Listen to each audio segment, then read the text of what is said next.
இந்த ஆடியோ கேட்கும் நீங்களும் உங்கள் அன்புக்குரியவர்களும் சிறப்பான வாழ்க்கை என்றென்றும் வாழ வேண்டுமென்றும், எதற்காக நம்மை இந்த பிரபஞ்ச ஆற்றல் மனிதனாக பிறக்க வைத்திருக்கின்றதோ அந்த உயர்ந்த நோக்கத்தை நிறைவேற்றும் பாக்கியம் உங்களுக்கு என்றென்றும் கிடைத்திட வேண்டுமென்றும், இயன்ற அளவிற்கு இயலாதவர்களுக்கு உதவக்கூடிய நற்குணம் மிக்கவர்களாக நீங்கள் வாழ்நாள் முழுவதும் வாழ வேண்டுமென்றும், கடவுள் என்று அழைக்கப்படும் அந்த பிரபஞ்ச பேராற்றலிடம் வேண்டியவனாய் எனது பேச்சை நான் துவங்குகின்றேன்.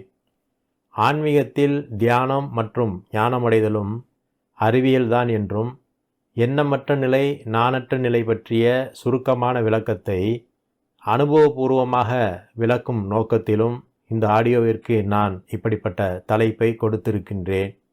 ஆன்மீகத்தில் ஞானமடைதல் என்ற சப்ஜெக்ட் எல்லோராலும் எளிதில் புரிந்து கொள்ள முடியாத, மிக நீண்ட விளக்கம் தேவைப்படக்கூடிய சிக்கலான சப்ஜெக்டாக இன்றளவிலும் இருந்து வருகின்றது. உண்மையில் ஞானமடைதல் என்பது அந்த அளவுக்கு புரிந்து கொள்ள சிரமமான ஒரு சப்ஜெக்ட் இல்லை என்பது பற்றியும் இந்த ஆடியோ தொடரில் நான் பேச இருக்கின்றேன். எனது இந்த முயற்சி மாபெரும் பசிபிக் பெருங்கடலை ஒரு சிறிய கண்ணாடி பாட்டிலுக்குள் அடைப்பதற்கு செய்கின்ற முயற்சி போலத்தான் நான் உணர்கின்றேன். காரணம், குறைந்த கால அவகாசத்திற்குள் அதனை விளக்க வேண்டும் என்பதால்தான் நான் அப்படி உணர்கின்றேன். மற்றபடி நீங்கள் கேட்பதற்கு தயாராக இருந்தால் நீங்கள் ஞானமடையும் வரை நான் விளக்கம் கொடுக்க தயாராக இருக்கின்றேன். இருந்தாலும் சுருக்கமாக நான் பேச முயற்சி செய்கின்றேன். எவ்வளவு சுருக்கமாக சொன்னாலும் குறைந்தபட்சம் 1 மணி நேரமாவது தேவைப்படும். இதனால் இந்த ஆடியோவை 10 அல்லது 15 நிமிடங்கள் மட்டும் இருப்பது போல பிரித்து 4-5 பாகங்களாக நான் வெளியிட முடிவு செய்துள்ளேன். ஞானமடைய ஆர்வமுள்ளவர்கள் அனைத்து பாகங்களையும் நேரம் கிடைக்கும்போது கேட்பீர்களானால் ஓரளவுக்கு எண்ணமற்ற நிலை அல்லது மனமற்ற நிலை பற்றிய தெளிந்த புரிதல் உங்களுக்கு கிடைக்கும் என்று அன்போடு உங்களுக்கு நான் சொல்லிக்கொள்கின்றேன். பொதுவாக எண்ணமற்ற நிலை மனமற்ற நிலை என்பதை எல்லோரும் கேள்விப்பட்டிருப்பீர்கள். அரிதிலும் அரிதாக நாணற்ற நிலை என்ற வார்த்தையை வெகு சிலரே கேட்டிருக்க வாய்ப்பு உண்டு. ஆன்மீக பாதையில் நாணற்ற நிலையை ஒருவர் தெளிவாக புரிந்துவிட்டால் அவர் ஞானமடைந்து விட்டார் என்று உறுதியாக சொல்லலாம். ஓகே, இப்போது நான் பேச எடுத்த தலைப்புக்கு வருகின்றேன். ஆன்மீகத்தில் ஞானமடைதல் என்பதும் அறிவியல்தான் என்பதை தியரிட்டிக்கலாக நிரூபிக்கும் நோக்கத்தோடும் இந்த தலைப்பை நான் கொடுத்திருக்கின்றேன். பொதுவாக அறிவியல் என்றால் என்ன என்று நம் எல்லோருக்கும் தெரியும். இருந்தாலும் அறிவியலுக்கான சுருக்கமான விளக்கத்தை நான் சொல்ல நினைக்கின்றேன். அறிவியல் பற்றி சுருக்கமான விளக்கத்தை நீங்கள் தெரிந்து கொண்டால் ஆன்மீகத்தில் ஞானமடைதல் என்பதும் அறிவியல்தான் என்று நான் சொல்வதற்குரிய காரணம் உங்களுக்கு தெளிவாக விளங்கிவிடும். பொதுவாக அறிவியல் வேறு, ஆன்மீகத்தில் ஞானமடைதல் என்பது வேறு என்று இரண்டும் இரு துருவங்களைப் போல, ஒன்றுக்கு இன்னொன்று எதிரானது போல பெரும்பாலானவர்கள் புரிந்து வைத்திருக்கின்றார்கள். அது முற்றிலும் தவறான புரிதல். காரணம், அறிவியல் என்பது பொருளில் மறைந்திருக்கும் உண்மைகளை கண்டுபிடித்து அதனுடைய பயன்பாட்டை மக்கள் அனுபவிக்க தருகின்றது. அதேபோல ஆன்மீகம் என்பது எதை கண்டுபிடித்திருக்கின்றது என்றால், ஒட்டுமொத்த பிரபஞ்சத்தின் உருவாக்கத்திற்கும் இயக்கத்திற்கும் எது காரணமாக இருக்கின்றதோ அதனை ஆன்மீகம் கண்டுபிடித்து இருக்கின்றது. சுருக்கமாக சொல்லப்போனால் கடவுளின் அருள் அல்லது பிரபஞ்ச பேராற்றலை ஆன்மீகம் கண்டுபிடித்து இருக்கின்றது என்று சொல்லலாம்.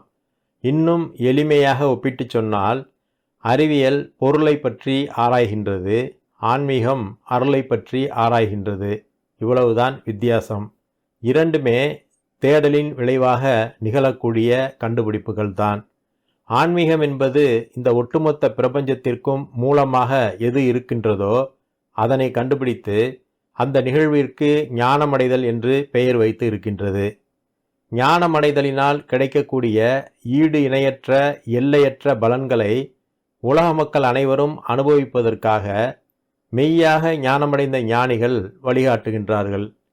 அறிவியல் கண்டுபிடிப்புகளை எப்படி நிரூபிக்க முடியுமோ அதேபோல ஆன்மீகத்தில் ஞானமடைதல் என்ற கண்டுபிடிப்பையும் 100% நிரூபிக்க முடியும்.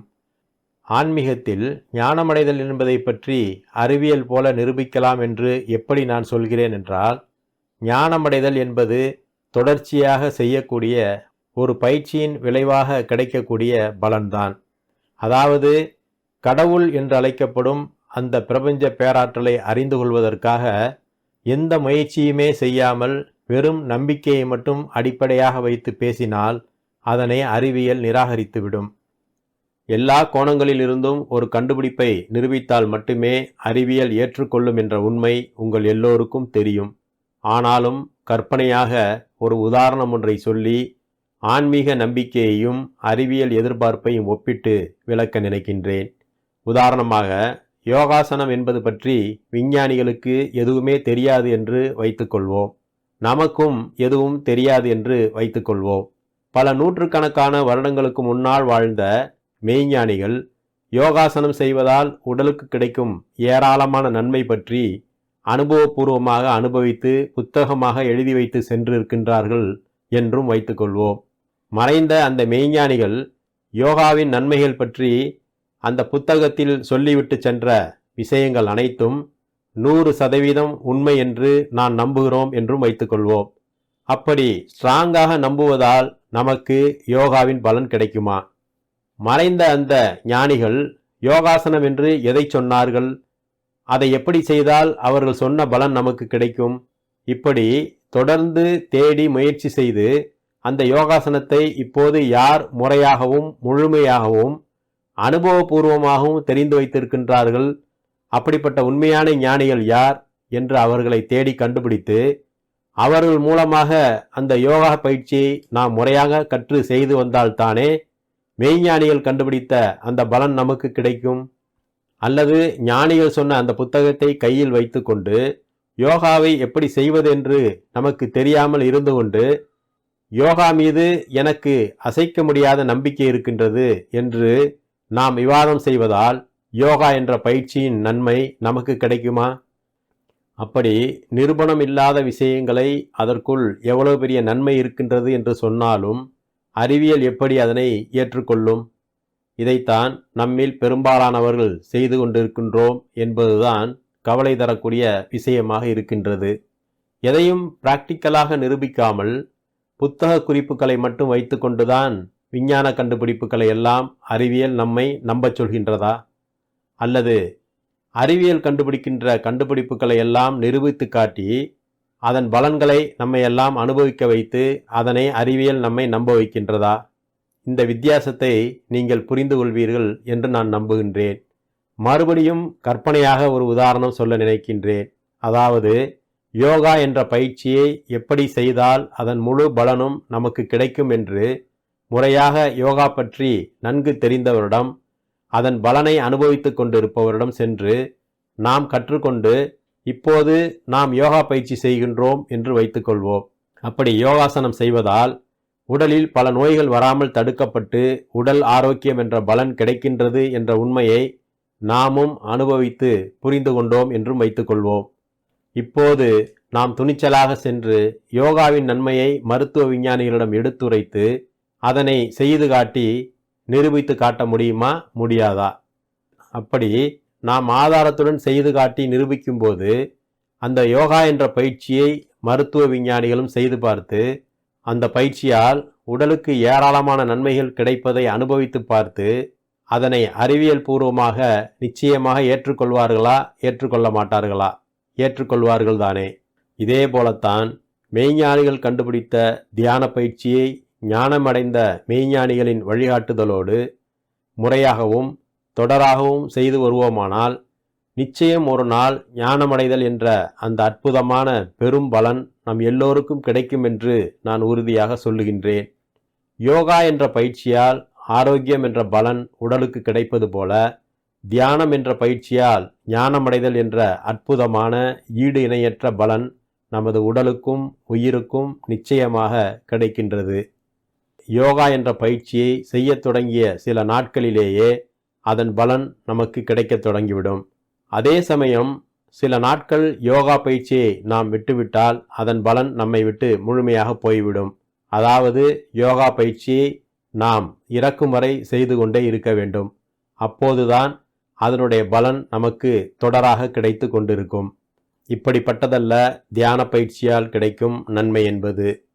தியானத்தை முறையாக செய்து அதன் மூலம் பலன் கிடைக்கும் இடத்திற்கு நீங்கள் வந்தடைந்து விட்டால், அதன் பிறகு நீங்கள் தியானத்தை நிறுத்திவிட்டால் கூட நீங்கள் எந்த விதமான பலனை பெற்றீர்களோ அந்த பலன் திரும்ப திரும்ப கிடைத்து கொண்டே இருக்கும்.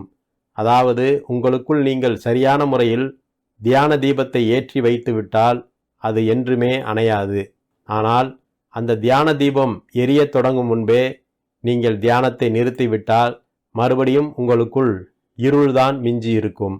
அதாவது தியானத்தின் பலன் கிடைக்கத் தொடங்கும் முன்பே தியானத்தை நீங்கள் முழுமையாக நிறுத்திவிட்டால் அதனால் எந்த பிரயோஜனமும் உங்களுக்கு கிடைக்காது. அதே சமயத்தில் தியானத்தின் இறுதி நோக்கமாகிய ஞானமடைதல் என்ற பலனை நீங்கள் பெற்றுவிட்டால், அதன் பிறகு நீங்கள் தியானத்தை முற்றிலுமாக நிறுத்திவிட்டால் கூட அந்த ஞானமடைதல் என்ற பலனை பெற்ற ஒரு மனிதரின் இறப்புக்கு பின்னாலும் அந்த பலன் தொடர்ந்து பல மடங்கு பெருகிக் கொண்டே இருக்கும். அந்த பலன் ஒருபோதும் அழியவே அழியாது. காரணம், ஞானமடைதல் என்ற நிகழ்வில் கடவுள் என்று அழைக்கப்படும் பிரபஞ்ச பேராற்றலே அந்த ஞானிக்குள் பரிசாக வருகின்றது. கடவுள் என்று அழைக்கப்படும் பிரபஞ்ச பேராற்றலுக்கு ஏது முடிவு? முறையான தியான பயிற்சியால் பிரபஞ்ச ஆற்றலை பெற்ற ஒரு ஞானியின் இறப்புக்கு பின்னாலும் அவர் பெற்ற அந்த பேராற்றல் அவரது கல்லறையில் சுடர்விட்டு ஒளி வீசிக் கொண்டிருக்கும். அப்படிப்பட்ட ஞானியின் தரிசனத்திற்காக அவர்களது அடக்கஸ்தலத்திற்கு செல்லும் ஒவ்வொருவரும் அந்த பிரபஞ்ச பேராற்றலின் ஆசியை பெற்றுக்கொள்ளும் வழிமுறைகளை கற்றுக்கொண்டால், அங்கே பிரபஞ்ச பேராற்றல் பிரகாசமாய் மனம் கமழ்ந்து கொண்டு இருப்பதையும் அதன் பிரகாசம் நமக்குள்ளும் ஆசீர்வாதமாய் நுழைவதையும் அனுபவபூர்வமாக அறிய முடியும். ஓகே, இதனுடைய தொடர்ச்சியை தொடர்ந்து கேட்க ஆர்வம் உள்ளவர்கள் இதே தலைப்பிலுள்ள 2ஆம் பாகத்தில் நீங்கள் கேட்கலாம்.